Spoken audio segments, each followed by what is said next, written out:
Quoi fait YouTube? Alors, ça fait 3 fois que je refais cette vidéo. Ouais, mon téléphone, bon du coup l'image sera moins bien, hein. Mon téléphone a plus de batterie, il a plus de mémoire. Du coup je fais avec la webcam là du PC. Attends, juste je vais mettre un petit peu de musique.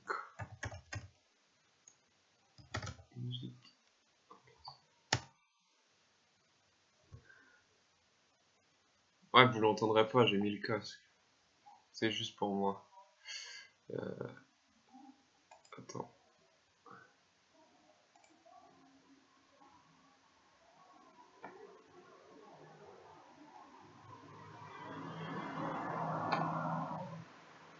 On va partir sur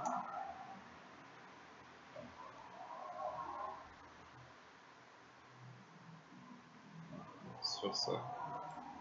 Allez. Alors, aujourd'hui, c'est une petite vidéo pour parler. Disons une petite, elle va sûrement être un peu longue. Parce que je vais aborder mon point de vue sur la spiritualité et sur Dieu.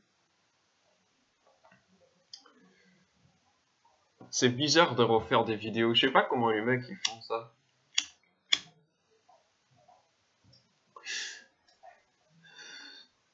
Tu te répètes. C'est bizarre. Bon, bref. Ouais, ça me permettra de rajouter des trucs que j'aurais sûrement oubliés et d'oublier des trucs que j'ai sûrement dit auparavant. Tant pis. Alors pour aborder ce sujet, on va d'abord commencer sur... on va partir sur... on va expliquer un peu mon enfance. Parce qu'on va dire que j'ai eu un parcours plutôt atypique. Et c'est ça qui a fait ce que je suis maintenant en fait. Dans ma vision que j'ai actuellement. En fait, mon père est témoin de Jéhovah. Et donc pendant mon enfance, jusqu'à l'âge de l'adolescence, j'ai suivi mon père dans cette voie. Et au-delà, bien sûr, de parce que ça m'a apporté quand même des valeurs dont je suis fier, aujourd'hui. Euh, Ça m'a, comment dire, ça m'a permis d'avoir une spiritualité au final.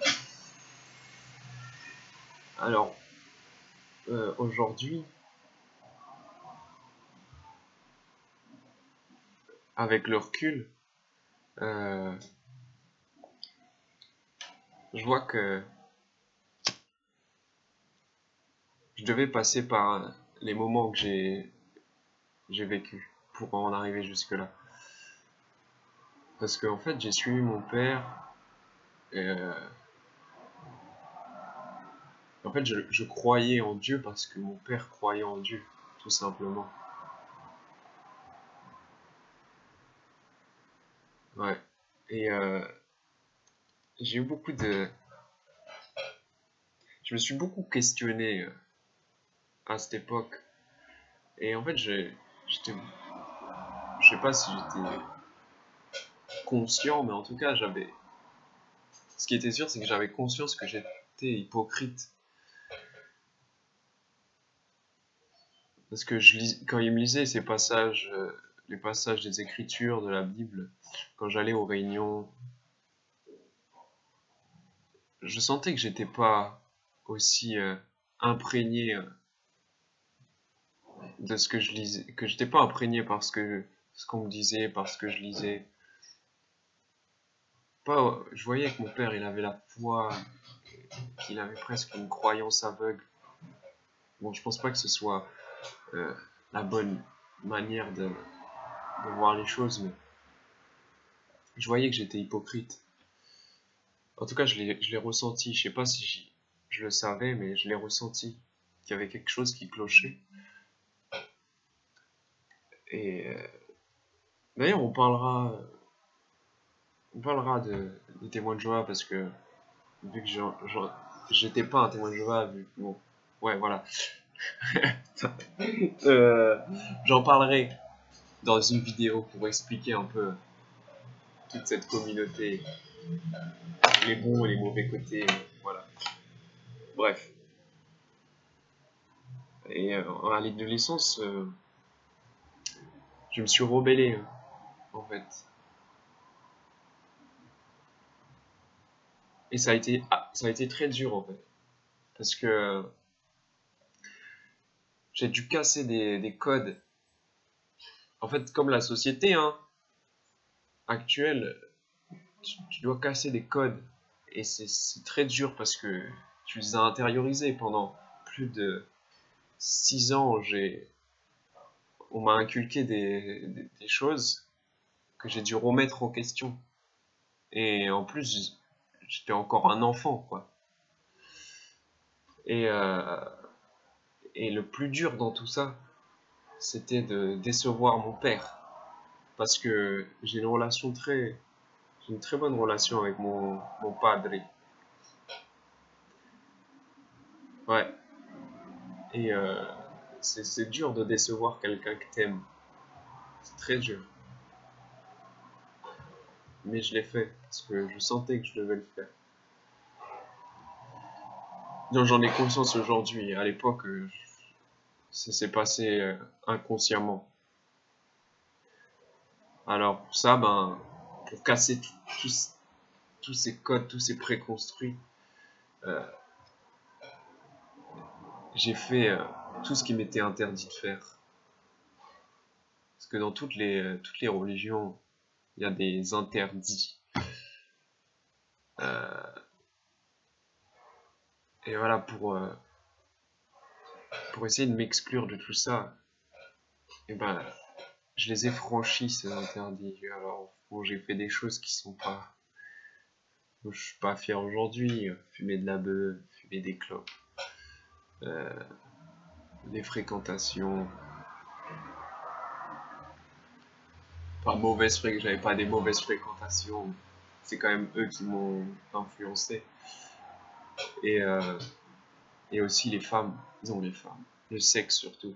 Parce que je vous apprends rien, les religions ont une vision très sacralisée du sexe. Tu dois te donner qu'à une seule femme, après le mariage. Voilà, tout ça, quoi.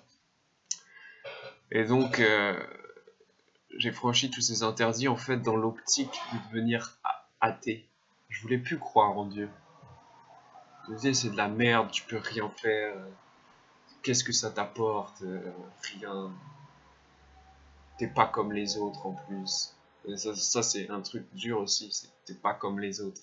Quand t'es gamin, ça joue beaucoup, ça. Être normal. Et donc, voilà, en fait, je pense que j'ai réussi quand même à devenir athée, à éradiquer ma spiritualité pendant un moment. Jusqu'à là, il y a environ 3-4 ans, suite à un événement plutôt pareil, plutôt difficile que j'ai vécu. J'en reparlerai quand je me sentirai prêt d'en parler. Et en fait, je me suis re-questionné sur la spiritualité et sur ce que ça pouvait m'apporter. Et d'ailleurs, malgré que je sois toujours en désaccord avec mon père sur ce sujet, il m'a aidé à construire ma vision que j'ai aujourd'hui. Parce que, comme je l'ai dit, j'ai une bonne relation avec mon père et ça nous arrivait des fois quand on parlait de ce sujet de Dieu, on parlait pendant des heures. On saoulait ma mère des fois. On saoulait ma mère, mais parce que, ouais, je te jure, alors, Des fois, on commençait la conversation, il était 20h, puis on terminait, il était minuit, 1h, 1h30 du matin. On était obligé de se dire, bon, allez, on arrête, on va se coucher, parce que là, il est tard et tout. Des bons souvenirs d'ailleurs. Euh, voilà, enfin, il m'a aidé pas mal, malgré quelques oppositions de points de vue, donc voilà, quelques contradictions. Et donc, j'en suis arrivé où j'en suis. Ah oui, j'allais oublier. Je me suis intéressé aussi beaucoup à la science, du coup. Bah, pour pallier à ce manque, il a fallu que je trouve autre chose. Et je me suis intéressé à la science. Et je suis toujours intéressé à la science, hein. Mais en fait, plus tu étudies la science, plus tu te rends compte que au-delà de, au-delà de ça, tu vois que on peut pas tout expliquer avec la science. Ça peut pas être que du hasard et une succession d'événements. Tu vois qu'il y a quand même quelque chose, c'est trop précis, c'est trop minutieux et vaste pour n'être que, que hasardeux au-delà du Big Bang, etc. Et c'est pour ça d'ailleurs que je me suis réintéressé à... Oh putain, je sais pas si on va entendre ce bruit. Mais ouais, je me suis réintéressé à ça, en fait, en, en passant par la science au final. Et où j'en suis maintenant, c'est, disons, avant ça, j'ai voulu relire la Bible. Parce que voilà, les témoins de Jéhovah se lisent exclusivement, disons, exclusivement, pas tous les témoins de Jéhovah, mais c'est quand même leur lecture principale, c'est la Bible. Ils la lisent de fond en comble, ils l'étudient de fond en comble. Et je voulais la relire, la Bible, mais en fait, je me suis dit que je suis pas encore prêt à la relire pour avoir une interprétation, un nouvel œil sur ces écritures. Donc je la relirai, mais plus tard, quand j'aurai aiguisé mon savoir un peu. Et, euh, et du coup, la conception que j'ai actuellement de Dieu et de la spiritualité, c'est que Dieu, c'est toi. Dieu, c'est moi. Dieu, c'est nous. C'est l'univers. C'est les plantes. C'est les rochers. C'est tout, en fait. Et parce que je sais pas, tu sens qu'il y a quelque chose de plus qui émane de toute chose, du vivant. Il y a quelque chose, je sais pas, tu le sens. En tout cas, si tu restes un peu ouvert, tu le sens qu'il y a autre chose que de la matière.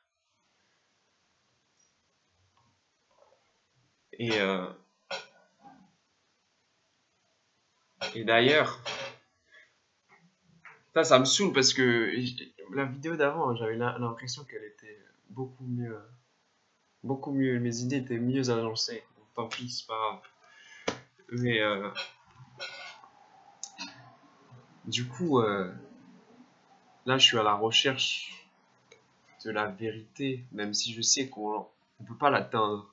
On tend vers la vérité, mais on ne peut pas l'atteindre. C'est ça qui est beau d'ailleurs. D'ailleurs, on tend à la vérité comme on tend vers Dieu, je pense. La spiritualité nous permet de se rapprocher de l'état divin, entre guillemets. Et, euh, et donc, voilà, je m'informe et je me cultive sur ça. Et coïncidence ou pas, comme j'ai pris goût à la lecture, ben, je m'informe en lisant. Et là, je suis tombé sur un livre il y a quoi, il y a 2 jours. Je l'ai fini avant-hier. Et il m'a chamboulé ce livre. Concrètement, il m'a, je sais pas, je pense qu'il m'a chamboulé parce que il arrive à, ce livre, il arrive à dire ce que j'ai du mal à exprimer sur ce sujet. Bon, on va arrêter le suspense plus longtemps. Je sais pas si j'ai mis un suspense, mais le livre c'est James Redfield, euh, La prophétie des Andes.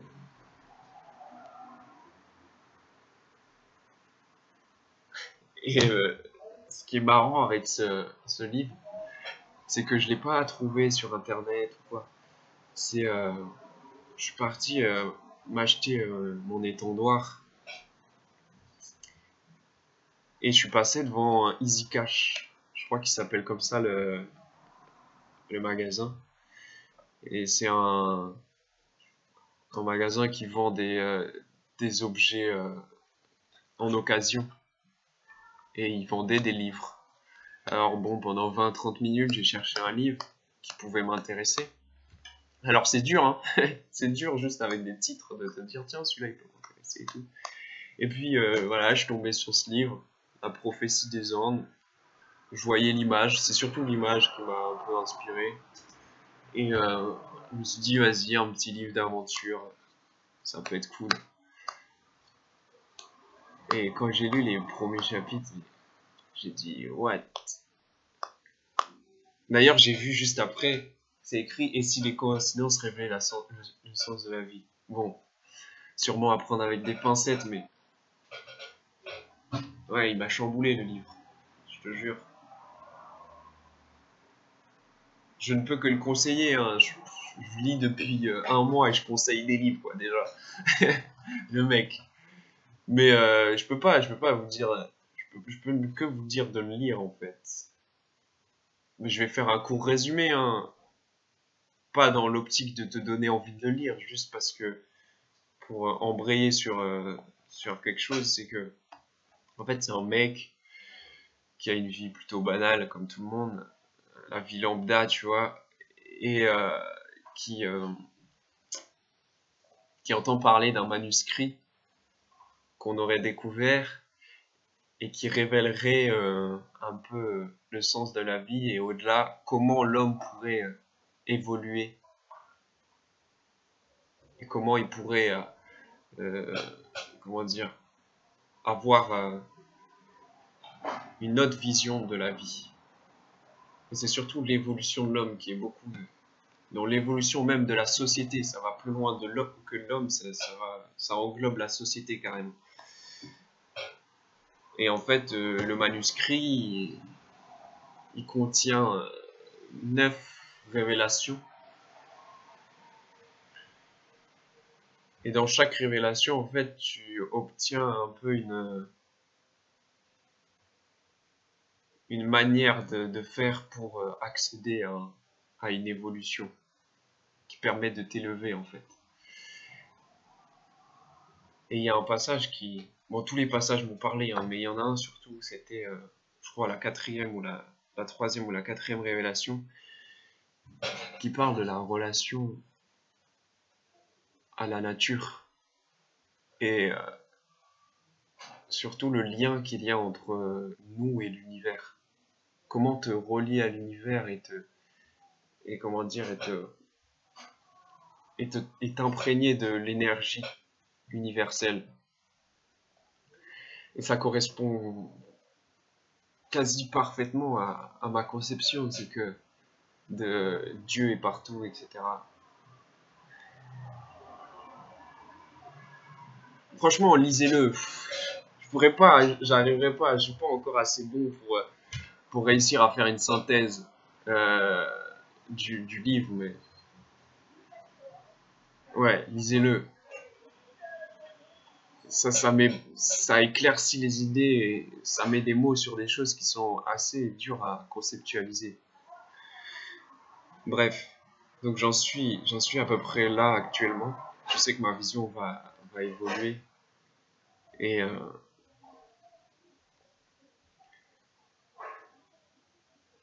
voilà. Je sais que j'ai oublié là les trucs. J'ai dit des trucs dans l'autre vidéo. Ça m'énerve. J'aime pas. Je suis frustré là, pour le coup. Tant pis. Je sais que je devais dire d'autres trucs. J'ai parlé de la science. J'ai parlé. Ouais, d'ailleurs, un aspect de la science qui me fait encore plus tendre vers cette vision, c'est la théorie de la matière noire. Disons, c'est pas vraiment la matière noire qui m'intéresse parce que elle me laisse assez sceptique. Disons. Voilà. C'est surtout l'énergie noire. Je pense que c'est plus proche de ce que c'est vraiment. L'énergie. C'est d'ailleurs dans le livre, il parle beaucoup d'énergie. Et c'est un concept qui a du sens pour moi. C'est vrai que l'énergie noire, c'est plus parlant. En tout cas, de mon point de vue, c'est plus parlant de parler d'énergie que de matière. D'ailleurs, Ernesto, il a fait une vidéo sur le sujet où il explique pas mal de choses par rapport au trou noir et tout.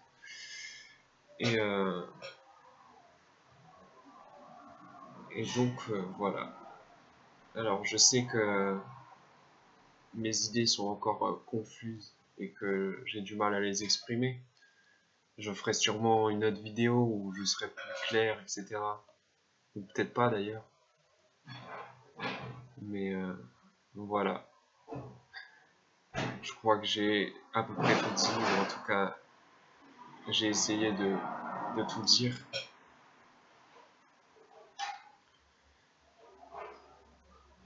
Mais voilà. Allez, sur ce, les, les meufs et les mecs, parce que maintenant j'inclus les meufs, parce que c'est vrai qu'en ce moment, on va partir sur autre chose, mais en ce moment je regarde beaucoup de filles faire des vidéos. Je regarde Harry, la diva, là je viens de la découvrir, et puis plus récemment, une fille très intéressante que j'ai découvert là, Laurine Lestra. Et tu me chamboules, hein. Ah si, c'était comme le livre. Elle met, elle m'a écrit des commentaires. J'y ai pas encore répondu au moment où je fais cette vidéo. J'en ai répondu qu'un seul. Mais ils sont trop beaux tes commentaires. Ils me font tellement de bien.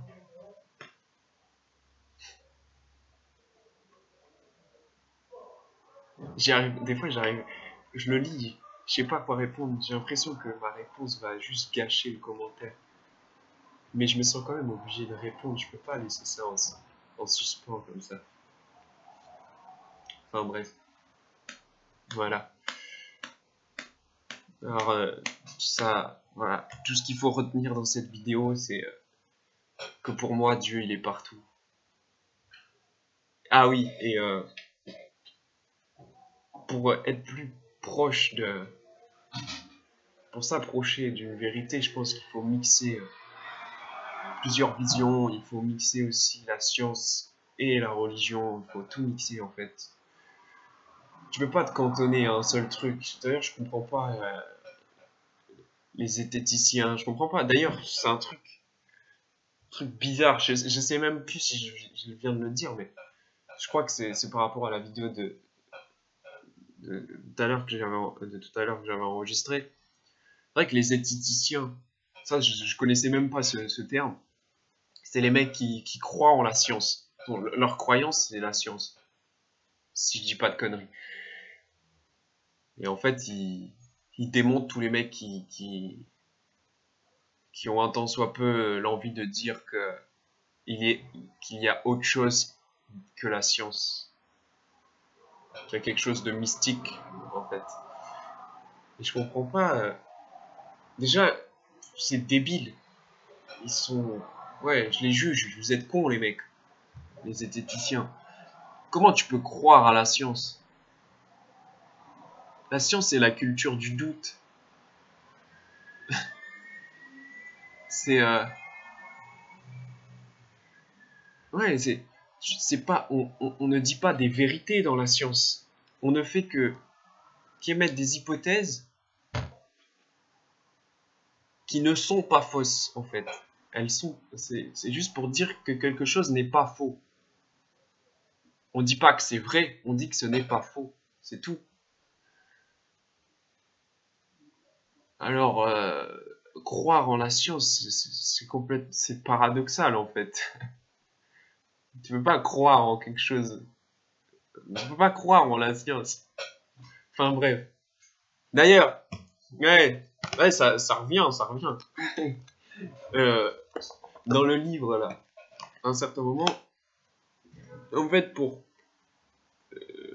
prendre conscience, en fait, dans le livre, il t'explique que tu dois re- te repasser les passages historiques de l'humanité en ce qui concerne ce domaine. Au début, il y a eu le christianisme, c'est dans l'Occident, donc voilà. Il y a eu le christianisme avec l'Église qui a imposé sa vision en, en disant que, voilà, comme les témoins de Jéhovah, que c'est les écrits qui nous dictent comment on doit vivre et que cette loi divine ne peut être transgressée. Et puis et puis à un certain moment de l'histoire, il est apparu des mecs comme Newton et tout ça. Alors je sais pas si c'est vraiment à la Renaissance, je pense que c'est même avant la Renaissance, mais il y a eu des mecs avant la Renaissance, mais j'y connais pas grand chose encore. Des Newton, Galilée, tout ça. Tous ces mecs, ils se sont éloignés un peu de cette vision linéaire et se sont posés des questions. Et c'est là qu'est apparue la culture du doute en fait. Et c'est vrai que au fil du temps, on a mis de côté, la science a beaucoup mis de côté la question spirituelle et mystique de la vie. Donc, on a voulu expliquer par des moyens plus concrets. Et justement, dans le livre, il te parle de ce passage-là, de la spiritualité, puis à, à l'exclusion de cette spiritualité. Et justement, il dit que il te fait comprendre, le livre te fait comprendre que on a épuisé un peu la science, si tu veux. Bien sûr, on a d'autres choses à découvrir, etc. Mais il faut revenir. Si on veut essayer de comprendre, on doit revenir à la spiritualité. La science a atteint ses limites, je pense, dans ce domaine.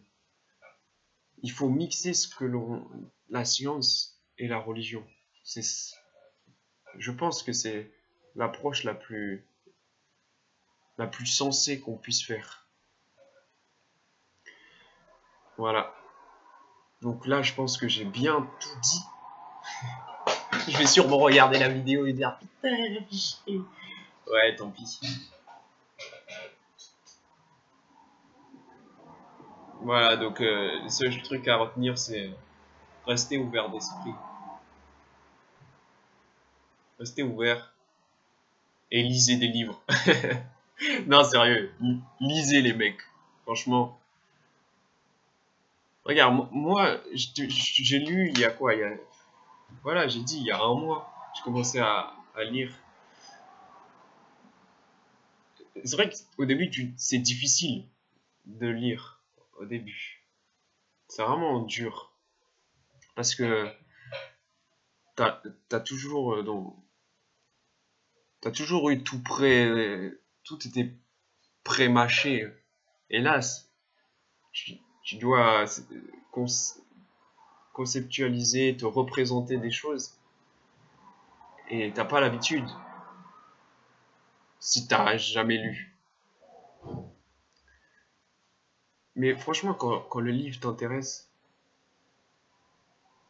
ça se boit, mais comme de l'eau. Je te jure.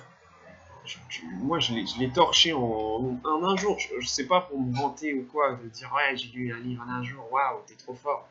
J'en ai rien à foutre, c'est juste. Ça passait tellement crème le truc. Je ressentais même plus la difficulté à lire chaque ligne. Voilà. Bon, la vidéo, elle est partie dans tous les sens. J'ai quand même essayé de rester centré sur ce que je devais dire. Et donc, sur ce, les mecs, Narbis. Et on se dit, ouais. Bref, enfin, bref. Je voulais dire,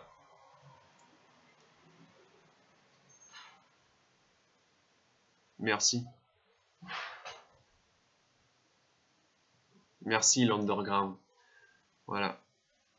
Je le dirai jamais assez, de toute façon. Allez, Narbis.